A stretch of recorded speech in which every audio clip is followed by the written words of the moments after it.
Kompetisi baru terjadi di dunia saat ini ketika manusia masih berpikir bagaimana untuk cari makan, di mana sekelompok orang masih berpikir bagaimana untuk berkuasa di sebuah wilayah, di mana yang lainnya lagi sekelompok orang merasa harus terus bertahan menjabat karena hanya mereka yang paling pantas memimpin sebuah wilayah. Tiongkok sudah bersiap akan ke bulan.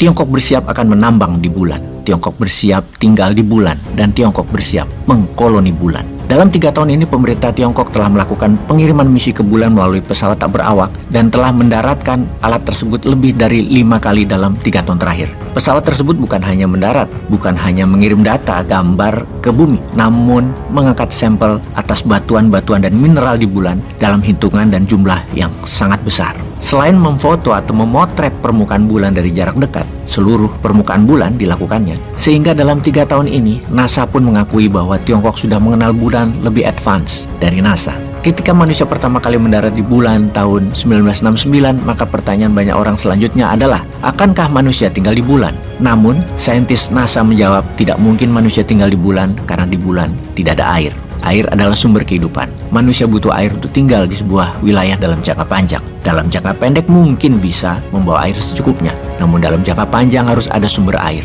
dan di bulan tidak ada air. Lalu apa misi Tiongkok ke bulan? Misi pertama Tiongkok memastikan satu hal, adalah adakah air di bulan? Tiongkok ingin meneliti lebih jauh atas hal itu. Karena itu, dulu Soviet dan Amerika terlihat berlomba-lomba menuju bulan, namun menghentikannya hingga saat ini karena mereka tidak menemukan air di bulan. Saat ini dunia terkejut ketika mengetahui Tiongkok sudah 5 kali mengirimkan penelitian ke bulan dan kembali dengan data dan material dari bulan.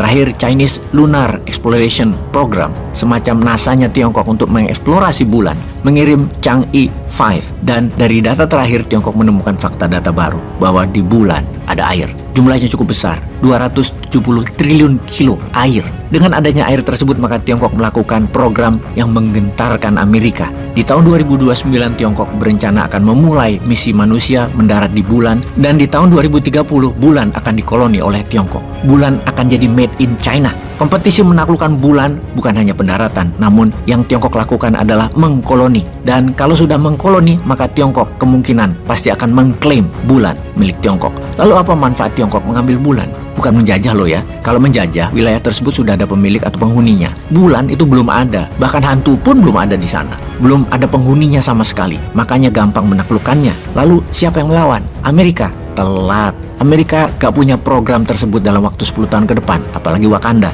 Salah, maaf, pasti ada yang baper kalau disebut nama Wakanda. Kembali ke pertanyaan, untuk apa Tiongkok ambil bulan? Pertama adalah untuk sarana atau katapult misi ketepel, di mana kalau mau ke Mars atau planet lain, maka bulan bisa jadi hub pemberhentian pertama manusia. Mengkoloni planet lain setelah bulan adalah Mars. Yang kedua, mineral di bulan sangat dibutuhkan untuk kehidupan manusia di bumi. Dalam catatan kedua, selain air atau H2O, ada unsur emas yang banyak di bulan dalam presentasi yang sangat layak untuk ditambang. Juga unsur mineral-mineral lainnya. Kedepan teknologi itu semakin maju, memerlukan mineral-mineral yang sangat banyak. Misalnya untuk komunikasi telekomunikasi fiber optik. Serat fibernya mungkin lebih kencang lagi dengan bahan osmium, bukan tembaga atau emas yang dipakai di handphone, laptop. Akan diganti unsur pakai rhodium atau sejenisnya yang lebih canggih lagi. Hingga nanti komunikasi di 7G, 10G atau 15G, hologram manusia itu sudah 100% seperti manusia itu hadir di depan Anda. Dalam jarak ribuan kilometer bahkan Anda bisa menyentuh, terasa seperti badannya hadir. Ini kegilaan teknologi ke depan. Dokter hadir mengoperasi manusia lain ribuan kilometer jaraknya. Dokternya hadir dalam bentuk hologram, bukan 3D lagi, tapi real.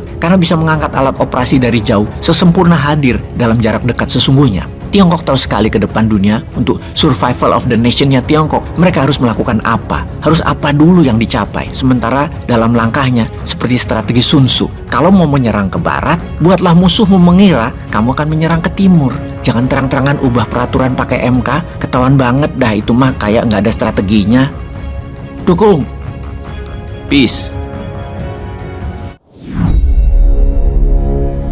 Yevgeny Prigozhin, pemimpin pasukan tentara bayaran Wagner Group, dilaporkan tewas setelah berada di dalam pesawat yang jatuh pada Rabu 23 Agustus 2022 kemarin. Kantor berita milik negara Rusia, TASS, mengutip otoritas penerbangan Rusia, Rosaviatsia menyebutkan pria berusia 62 tahun itu terdaftar dalam manifest penerbangan sebagai penumpang dalam pesawat pribadi yang melakukan perjalanan antara Moskow dan Saint Petersburg. Kita bahas kejadiannya terlebih dahulu. Wagner memiliki 2 pesawat jet pribadi yang sama dan hari itu keduanya konvoi dalam perjalanan dari Moskow ke Saint Petersburg.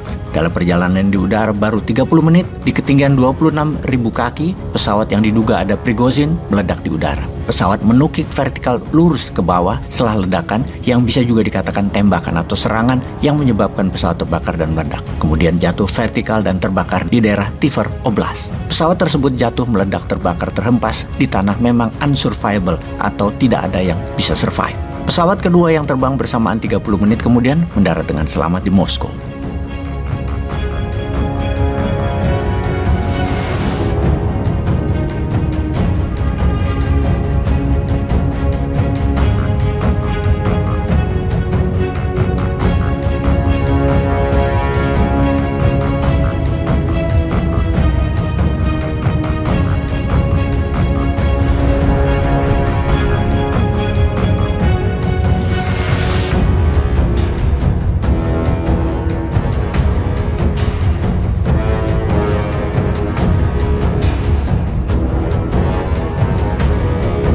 Apa yang terjadi sebenarnya? Kita asumsikan pertama, memang Prigozhin ada di dalam pesawat tersebut karena manifest penumpang namanya ada di pesawat yang jatuh tersebut. Kemudian teori konspirasinya adalah Putin yang mengeksekusi. Ini ramai dianalisa oleh intelijen barat. Asumsi kedua, Prigozhin selamat ada di pesawat kedua. Tindakan penyerangan atau assassin operation itu memang dieksekusi atau diperintahkan oleh Putin.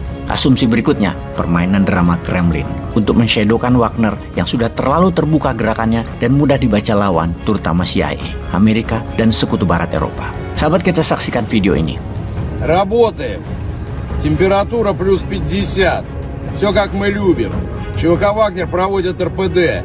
Делает Россию еще более великой на всех континентах, а Африку еще более свободной. Справедливость и счастье для африканских народов.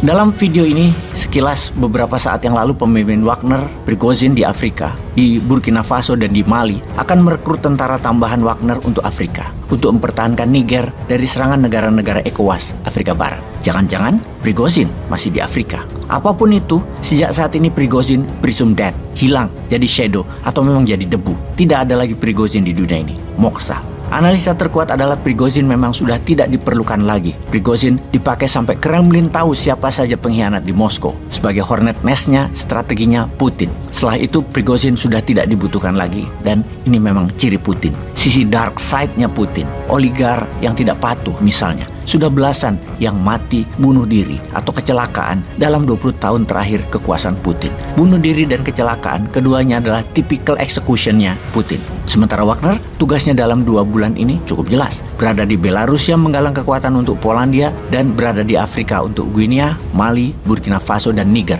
Lalu operasi senyap ke Chad sampai Sudan. Akan ada terus kudeta di negara jajahan Perancis, Frankafrik. Kita ingatkan sahabat semua, ketika pertemuan negara Afrika dan Rusia atau Rusia-Afrika Summit 1 bulan yang lalu, 27-28 Juli 2023, Prigozhin selalu berada di ruangan pertemuan negara tingkat tinggi tersebut. Dia berbicara dengan kepala negara Afrika layaknya pejabat resmi Rusia. Apakah itu bagian dari sandiwara Putin untuk mengatakan bahwa mereka dekat? Atau memang mereka sangat dekat? Itulah drama Kremlin yang jauh lebih menarik dari drama Korea yang mulus-mulus mukanya seperti patat bayi. Drama Kremlin lebih tidak tertebak. Tak bisa diduga endgamesnya mau kemana.